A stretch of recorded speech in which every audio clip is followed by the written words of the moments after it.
To reset the table on tariffs. This is what Trump had to say in that sit down he did before the Economic Club of Chicago with the Bloomberg editor-in-chief on tariffs, something not dissimilar from what he's said on Sunday with Maria Bartiromo, is what he's saying on the trail, but here's where he's at. And yes, you're going to find some people who will gain from individual tariffs. The overall effect could be massive. I agree it's going to have a massive effect, positive effect. It's going to be a positive, not a negative. Well, let me just I know how committed you are to this, and it must be hard for you to spend 25 years talking about tariffs as being negative and then have somebody explain to you that you're totally wrong. It'll have a negative. It will have. I'll go a step further. 40 if million, you don't 40 do million, this, President this Trump, country 40 has million, no 40 chance. million jobs is a lot of jobs to rely on. They're all coming back. Those are 40 million jobs. Those are 40 million jobs in America that rely on trade. Are you ready? John Deere, great company. They announced about a year ago they're going to build big plants outside of the United States, right? They're going to build them in Mexico. And you threatened them with tariffs and they stopped. That's right. I said, if John Deere builds those plants and not selling anything into the United States, they just announced yesterday they're probably not going to build the plants, okay? I kept the jobs here. Tariffs also have another side. Isn't that something that you have to acknowledge? No. You could be plunging America into the biggest trade war since Smoot-Hawley. But there are no tariffs. You're going to stop. There are tariffs already at the moment. There are no tariffs. All you have to do is build your plant in the United States, and you don't have any tariffs. But people, a lot of places like this. Yeah, John Micklethwaite, who's the editor-in-chief of Bloomberg News, is ill-equipped for this discussion. He's also a hypocrite on the topic because he's aghast at tariffs when it's Trump, but doesn't have the same concerns when it's Biden and Harris or other leftists who support these tax policies on trade as well. By contrast, this so forget Micklethwaite for a second. Just focus on Trump. Contrast what Trump said with the concluding paragraph from an op-ed from former Texas Senator Phil Gramm, who was conservative before conservative was cool. Remember that? I do. Anyway, that was that's what he was saying in '96 when he ran for president. Yeah. Anyway, him and our friend Don Boudreau from George Mason University, they write, and I'm quoting, while 19th century American industrial output grew fastest when tariff rates were falling, trade policy was nevertheless largely incidental to America's astonishing economic expansion. Growth was unleashed in a country whose citizens had more economic freedom than any people had ever lived. It was this freedom that fueled entrepreneurship and productivity.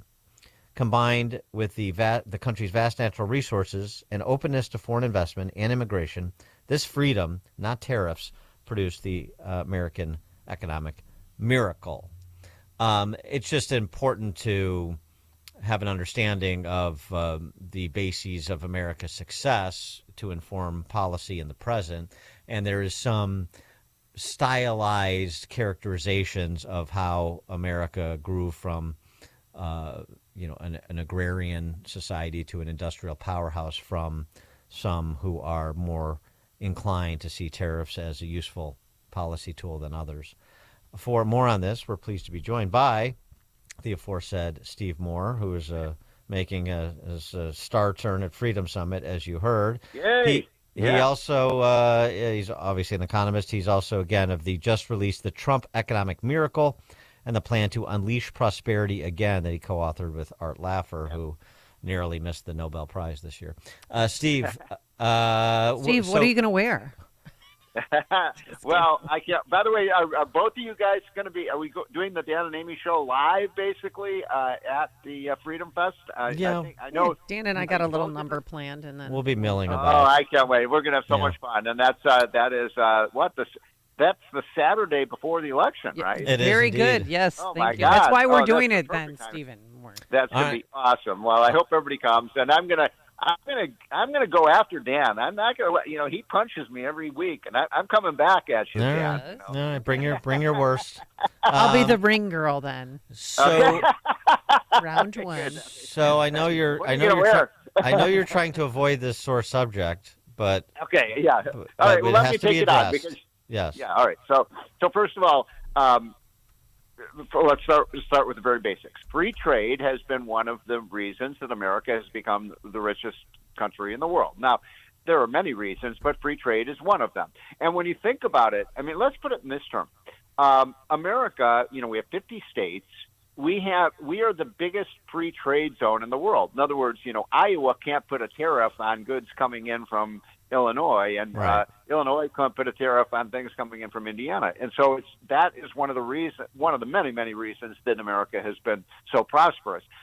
It is also true that if you look around the world, countries with the more open borders in terms of, I'm not talking about, even with respect to immigration too, but especially with the trade of goods and services, countries with lower tariffs and more open trade tend to be a lot richer than countries that close themselves off from the rest of the world. I mean, that's just a truism.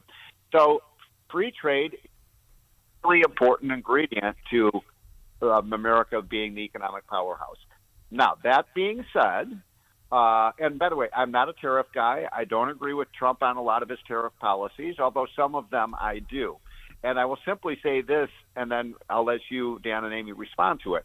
And I've said it before on the show, but it bears repeating, that Trump uses tariffs as a negotiating tactic. And he does it very well. I mean, Donald Trump is one of the best negotiators I've ever seen in my life. I've seen it up front and personal. He is incredible. I mean, he knows the art of the deal, and he understands that these other countries do cheat, they do steal, they do engage in predatory trade practices to try to steal jobs from the United States, and Trump punches them right back. And that could actually, in other words, if Europe is imposing 30% tariff on our goods, and Trump goes to them and says, look, if you continue to impose those high tariffs, we're going to hit you with a 50% tariff. Well, guess what? Europe is going to reduce their tariffs. In other words, Trump's strategy could actually lead to freer trade and lower tariffs among all countries than if we just sit back and let all these countries raise their tariffs. Now, Dan, I know you're shrieking when I say that, but I've seen it work. Well, I mean, I'm not shrieking, but I mean, we actually discussed this the other day after he spoke in Chicago, and Howard Lutkin, the CEO of Cantor Fitzgerald, made this very same argument on CNBC that this is all a leverage play for Trump. Right. But the problem is if say China calls or Canada or France or Germany, if they call his bluff, then you do have a trade war, and you do have the escalating costs of goods, which is no good for consumers. So here's my response. Here's what Donald Trump would say if he were on with you. He would say, look, Dan, we are in a trade war. We just unilaterally disarmed. That these other countries do put more punitive tariffs on us than we do on them, for the most part. Not all. I know, but the response to that, if I could just stop you there, the response to that, which is if France wants to punish its citizens, how does that make sense for America to punish its in response? Well, except that if we all agree that the best outcome is for countries not to put in tariffs on each other, and we can use our leverage to force other countries to lower their tariffs, then that is an optimal situation. Now, yes. Let me make another point. Taxes are bad, right? Taxes, when you tax something, you get less of it. So taxes have a negative effect on the economy. Tariffs are taxes. But if Trump is basically saying, look, I'm going to impose a tariff on goods coming into the United States because I'm going to lower the cost of taxes on things that are made in the United States, what do you say to that, Dan? Well, I mean, that was the exact that was the exact nature of the discussion we had. Is I rather than being so lovey-dovey with the word tariff as Trump has been, say, look, this is part of it. He should. I mean, maybe he shouldn't disclose it, but what does it matter if his surrogates are disclosing it, that this is a leverage play? And I'm serious about it, but it's a leverage play against countries that have erected barriers to Americans' goods. And the other thing, it's not a panacea. The other thing we're going to do is reduce the cost of doing business in this country. So I'm not just threatening John Deere or any other company. I'm saying it's going to be better for you to be here because we're going to do these things that make economic sense for you to locate facilities in America rather than Mexico, for example. So here, you're onto something here, Dan. So if I were, when I talk to Trump about this, and he knows, by the way, I disagree with him on the tariff thing. He always kind of when he sees me. He says, "I know, Steve, you don't like my tariffs," and I'm not a big fan of them. So I'm not here to apologize for Trump, but I would say this: if I were talking to Donald Trump right now, I'd say, "Sir, look, you want to bring jobs back to the United States. What do? First of all, you cut taxes in the United States, which we did, and that did bring jobs back. And this idiot Kamala Harris wants to have the United States with the highest business tax in the world. That doesn't work, folks. I mean, whether you like Kamala Harris or not, that's going to hurt American competitiveness. Hard stop, period, no argument there. The other thing you do is reduce idiotic regulations that make it more expensive to do business in the United States, right? And that will bring jobs back to the United States. The other thing you do is produce more energy here, which reduces energy costs for American manufacturers and brings jobs back. So if you look at the entire Trump, economic agenda, it is very pro-jobs. It is very pro-domestic production, and that's a good thing. But you are also right, Dan. I mean, you have a very good point. So let's say we're trying to save manufacturing jobs, which Trump wants to do. I'd like to see more manufacturing jobs in the United States. If you impose a steel tariff, that may save steel jobs, but it's going to cost you auto jobs, right? In other words, steel is an input in everything that you produce, and so anything that uses steel is now at a competitive disadvantage. So sometimes the tariff strategy can backfire. Right. I mean, that's what I say. It's just this is obviously not a deal breaker or anything like that. I mean, with but you have to have an intellectual discussion about this, and it's just his affinity for tariffs. The way he talks about it is like right. It's his hammer, and everything related to economic policy is a nail. Yeah. Except what you have to understand, though, is like when Trump goes out there and says, if you make these, if we're going to hit China with a 200% tariff or whatever, he's using these crazy numbers. Who do you think he's talking to?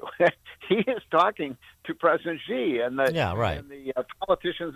He's saying, you guys better behave or we're going to come back and hit you. I mean, Larry Kudlow describes this as reciprocity, tit for tat. You hit us, we'll hit you back. Now, if you had Milton Friedman on the phone with you right now, he'd say we should have unilateral free trade. As you put it, if other countries want to hurt themselves, we shouldn't, punch ourselves in the nose. And there is something to that. But the optimal would be Trump uses the threat of tariffs to get other countries to reduce their tariffs. And in the end of the day, and you're going to be the referee here, Amy, in the end of the day, you actually may end up with freer trade. Yeah, that's a possibility. Now, yesterday, Trump was... no, I just wanted to get to this because I know we're up against the clock. But yesterday, Trump met with female voters in the swing state of Georgia. They talked about child care costs. They talked about reproductive rights, but inflation, because we're all feeling 4 sticks of butter right now, $9.99. How the heck did that happen? And Trump said... Why are you buying 4 sticks of butter? Because you need butter to cook, Dan, but it used to be $2.99, and now it's $9.99. Right. And last week it was eggs, and then next week it's milk. I mean, it just it's a nonstop battle when you go to the grocery store. We have to get prices down because the damage is done. When they say, well, we're stopping inflation because it went down not to 4.5%. Well, 4.5% is very high. But interest hasn't come down very much, and you can't get the money. Look, it really happens if you make donuts. You have the stoves, you have the dish. Everything is evolved around energy. Sanctuary cities are really meant for one thing. They went and talked about sanctuary cities. But how is he going to get inflation down on day one, or at least start the process? Tell me. So first of all, I love the way you framed this, Amy, because, and I'm going to put it like this, inflation is a women's issue. No, it is, because we do the shopping. Yeah, so... And that might be one of the most important women's issue. And if Trump loses, and I think he's going to win, but if he loses, it's going to be because he has a gender gap, and women are much less likely to support Trump than men are. And so I like the fact that he swung this discussion to inflation because, in our household, who pays the bills? My wife does. Who does the shopping? My wife does. Da-da-da. We're pretty, old-fashioned that way. Now, here's the answer to your question. Trump did it already. We didn't have any inflation. I mean, I laughed out loud, Dan, when I saw this survey of 50 economists in the Wall Street Journal. Lord knows who these numbnuts are. And they said, we think inflation will be worse under Trump than it will be under Kamala Harris. That's a laughable statement because Trump already was president, and we didn't have any inflation for 4 years. The inflation rate was 1.9% when Trump was president. The inflation rate didn't go up to 9% until Joe Biden and Kamala Harris came into office. So how could you'd have to be an idiot to say that inflation is going to be worse under Trump than Kamala Harris when we already have a record of the two. An idiot or just a partisan. Steve Moore, economist, author of the just released The Trump Economic Miracle and the Plan to Unleash Prosperity, again, co-authored with Art Laffer. Steve, thanks. Appreciate it. Okay, guys, I want the ladies to come out for our Freedom Summit. Oh, they will. Oh, sure. With Dan's going to be there. I mean, come on. A matinee idol like you, Steve? The ladies will be out. Yeah, because they just love me, Dan. I mean, the ladies. No question. I'm the ladies' man. All right, see you guys. I can't wait to see you. All right. Bye. And again, the event sells out every year. Go to freedomsummitchicago.com to get your tickets and